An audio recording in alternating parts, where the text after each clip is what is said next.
Madame la présidente, mesdames les ministres, madame la rapporteure, monsieur le président de la commission, mes chers collègues, le texte examiné aujourd'hui répond à la nécessité de ramener à la raison un secteur qui cède chaque jour un peu plus à la démesure. Nous partageons le constat à l'origine de cette proposition de loi, celui de la mutation du secteur de la mode vers une industrie prédatrice et insatiable à travers ce que l'on appelle désormais la mode éphémère ou fast fashion, dont les chiffres donnent le tournis. À l'échelle de la France, ce sont plus de 3 milliards de vêtements neufs qui sont vendus chaque année, soit l'équivalent de 45 nouveaux vêtements par habitant, plus de 100 milliards à l'échelle mondiale. Autant de produits qui deviennent presque aussitôt des déchets textiles. Car si les volumes sont colossaux, le rythme est tout aussi affolant, avec des conséquences importantes sur notre service public de gestion des déchets. À l'opposé du tissu que l'on soigne, que l'on reprise ou que l'on retouche, l'avènement de la mode éphémère introduit la coutume du vêtement jetable. Ce sont ainsi 600 000 tonnes de textiles qui sont jetées chaque année dans ce pays, soit 35 vêtements par seconde. Les géants du secteur, tels que Shein, enrichissent leur offre au rythme effréné de milliers de références chaque jour pour inciter à consommer toujours plus en recourant à une publicité ravageuse. La mode éphémère est un leurre. Certes, ces plateformes ont pour elles les prix bas. Mais ces géants du textile ne sont en rien les alliés du pouvoir d'achat des plus modestes. Ils répondent au contraire à une stratégie autrement hypocrite et pernicieuse, inciter à consommer toujours plus de vêtements moins chers et de mauvaise qualité. Compenser la faible durée de vie des produits par le prix, ce n'est pas soutenir le pouvoir d'achat, c'est ouvrir la voie à la surconsommation frénétique et à un système de surproduction qui s'auto-alimente. Compenser la faible durée de vie des produits par le prix, c'est commercialiser ce qui va aussitôt nourrir une surproduction de déchets. En somme, c'est tromper le consommateur qui, pensant s'habiller à peu de frais, prend plutôt place dans un manège infernal. Car ces prix cassés ont eux-mêmes un coût environnemental, économique et bien sûr social. Économique d'abord, car en saturant le secteur de la mode, les plateformes digitales deviennent les fossoyeurs du textile français. Ici aussi, les chiffres sont éloquents.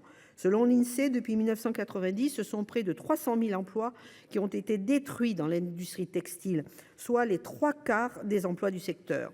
Les premières victimes de l'appétit des ogres de la mode sont donc les acteurs français du textile, eux qui participent directement à la vie commerciale de nos communes. Ensuite, le coût environnemental qui est dramatique. Rappelons les chiffres, tant ils sont accablants.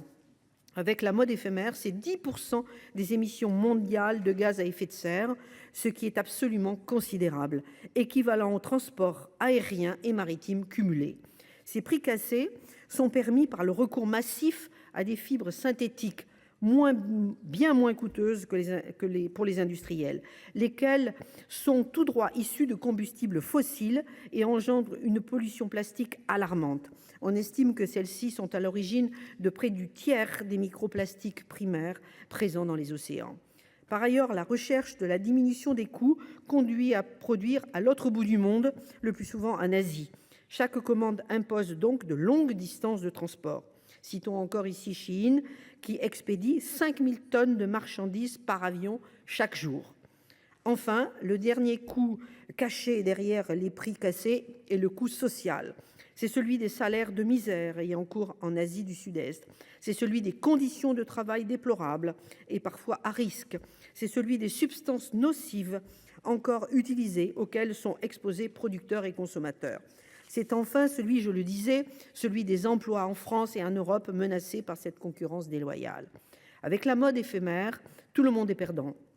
Le consommateur, qui pense bénéficier des tarifs attractifs, alors qu'il est victime de la cupidité des plateformes, l'environnement, qui subit de plein fouet les conséquences désastreuses de cette industrie polluante, les acteurs français et européens du textile, désarmés face à cette concurrence déloyale, les populations ouvrières d'Asie, souvent exploitées pour permettre des prix cassés.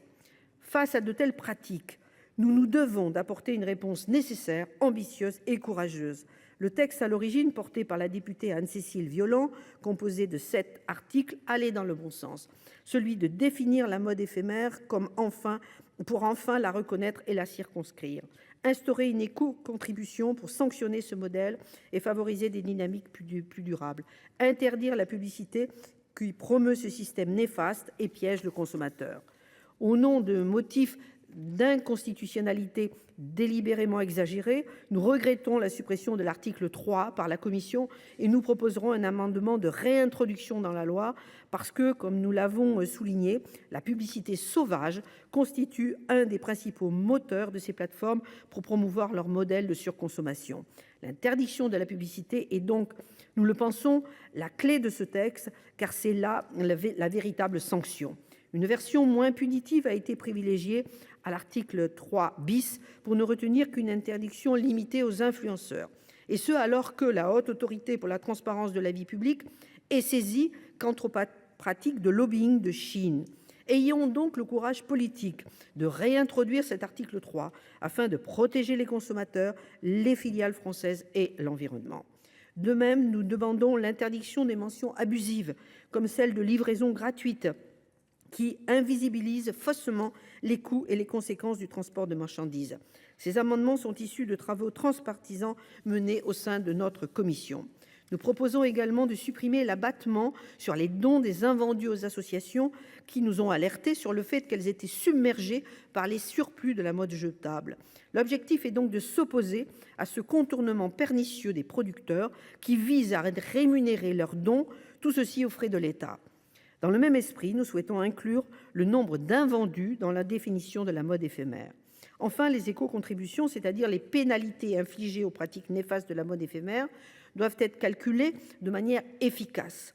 Nous proposons de réinsérer la méthodologie de l'affichage environnemental, seule à être éprouvée et à même de garantir des éco-modulations pertinentes. Pour conclure, bien que sujette à amélioration, la proposition de loi que nous examinons aujourd'hui va indiscutablement dans le bon sens. Le groupe socialiste, écologiste et républicain reste pleinement engagé dans la nécessaire régulation, non pas d'une mode, mais d'un système d'exploitation qui fait fi des externalités négatives de ces activités. Nous serons donc vigilants pour soutenir tous les efforts visant à encourager la sobriété, le recyclage ou le réemploi, contre un modèle prônant la surconsommation, la surproduction de déchets et la culture du jetable. Il ne s'agit pas de démoder cette mode éphémère, mais bien d'enrayer un système de production qui s'emballe. Pour renouer avec l'essentiel, il s'agit ici de réguler les excès d'un capitalisme incompatible avec nos enjeux écologiques.